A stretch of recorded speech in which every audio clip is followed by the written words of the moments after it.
Good job so far. You're well on your way to building really great layouts. However, I do see a problem with almost all of the layouts that we've built so far. The views are right up against the edge of the view group or up against the device. For all of the layouts that we've built in this lesson so far, we could add a little more visual polish to them so that they're more beautiful by adding a little bit more white space. We'll do this using the concepts of padding and margin, which we'll cover in this video. For example, we could add a little more white space here, here, or even at the top so that the views aren't crowded up against the edge of the parent and up against the edge of the device. It's really a design decision though, because sometimes you do want it to go edge to edge, like for the full bleed image effect that I was talking about earlier. But in any case, you can use white space to add a little more breathing room so that the content is a little bit easier to read and scan. I'll show you the effect of adding padding or margin to a view. Let's start with a text view that says hello. If we add 8 dips of padding to the view, then it makes it bigger by 8 dips in every single direction here. If we add a layout margin of 8 dips to the text view, then this is what it would look like. In order to add a margin, you need to put it inside a view group, so that's why I have it in this linear layout here. The linear layout is the one that takes the original text view and pushes it by 8 dips from the left and from the top, and also from the sides as well. So even though you declare padding or margin on the child text view, the padding gets handled by the text view itself, whereas the margin gets handled by the parent view group. If you run both of these on a real device, and you didn't have a background for the text view, then technically both would look the same. The text would start 8 dips over from the left and 8 dips below the top of the device. However, if you do have a background color for the text view, then the user would be able to see that the text view is this big, whereas on the other device, the text view would only be this big. Here's the code for displaying padding on a view. On the text view XML element, you would declare a new attribute that says Android:padding equals, and then 8 dips in quotation marks. You can choose whatever size you want for the padding, as long as it's a dip value. When we specify 8 dips of padding, it adds 8 dips to the left, top, bottom, and right edges of the text view. Instead of using the general Android padding attribute, you can also split it out to left, right, top, or bottom. Essentially, these 4 lines of code do the same thing as this one line. However, these fine-grained controls allow you to have different padding values for left or right, or top or bottom. You don't have to have an equal padding value for all 4 directions. The default value for padding is 0. So if you specify left, right, and top padding, but not bottom, then that will be 0 dips of bottom padding. To specify margin, you add an attribute again to the text view. The name of the attribute is Android:layout_margin. You can set it equal to, for example, 8 dips. This moves the child text view 8 dips away from the parent on all edges. If there was another child text view at the top here, then having a margin would push this text view 8 dips below that first text view. You can think of having a margin as having a little force field around this view. No other view can enter this 8-dip region around it. Or you can also split out layout margin into each of the 4 directions: layout margin left, layout margin right, top, and bottom. If you don't specify any of these values, then it will default to 0. To remember that the view group is the one that positions these children based on margin, you can look at the attributes. They all start with layout_ for margin. That way you know that the view group is the one who's handling the positioning of these views. Padding and margin can apply to all views.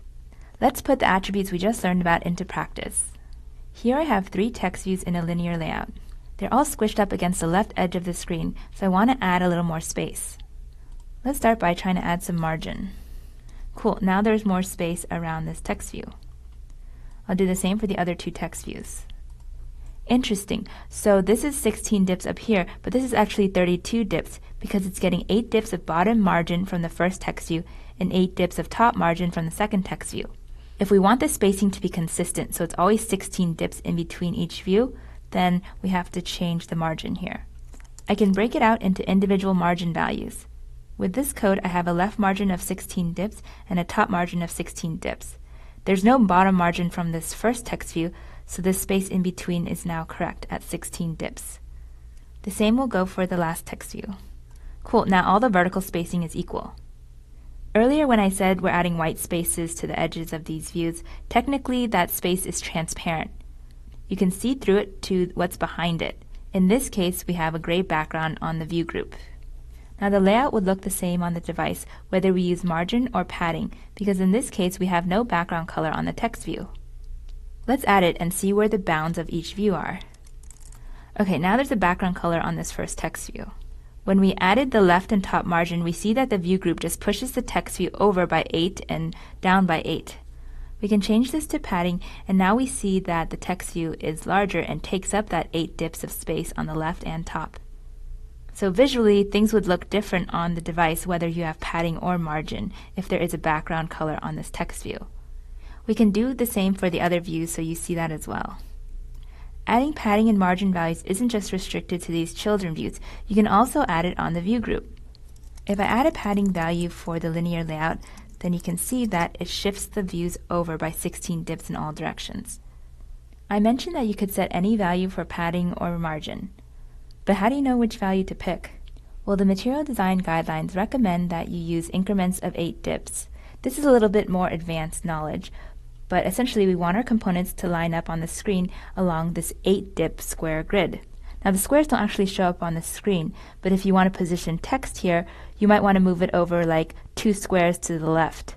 2 squares on this grid would equal 16 dips. On this email screen, all the icons are lined up to this line. They're positioned 16 dips over from the left edge of this screen. And all this text here is positioned 72 dips over from the left edge of this screen. So you can kind of imagine that the content is starting to follow certain lines here. Here's another way to visualize it. In this screenshot from the Google I/O app, we have the content lined up to this 16 dip line, as well as this 72 dip line. It's essentially 72 dips over from the left edge of the screen.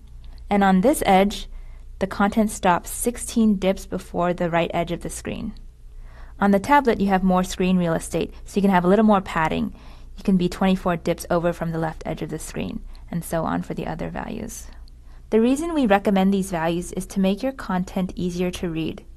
For example, if this title was shifted over by a couple pixels and this subtext was shifted over to the right by a couple pixels, there would be a jagged edge here, and it would distract the user from actually reading your actual content.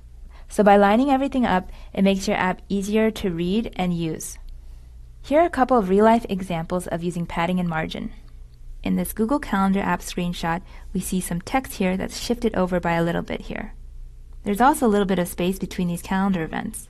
If we implement it using padding, then this background image would probably extend into that blank space. Instead, if we use margin, then it adds a little buffer zone around the view, so it's probably margin. Here's another screenshot of a detail page for a calendar event. There's a lot of text here, and there seems to be larger gaps than others. We can create those larger gaps by adding padding. To add this gap here, you could either add bottom padding to this text view, or you could add top padding to this view. Either way would work, or you could even implement it using layout margin. You really can't tell the difference between using layout margin or padding in this case because the background of the text views is transparent. Now it's your turn to practice with setting different padding and margin values. We've provided some initial code for you to get started using the link below. Once you're comfortable with padding and margin values, go ahead and try to build out this layout. By the way, this text is located 16 dips from the edges here, but it's only 8 dips in between the two text views. When you're done, check this box.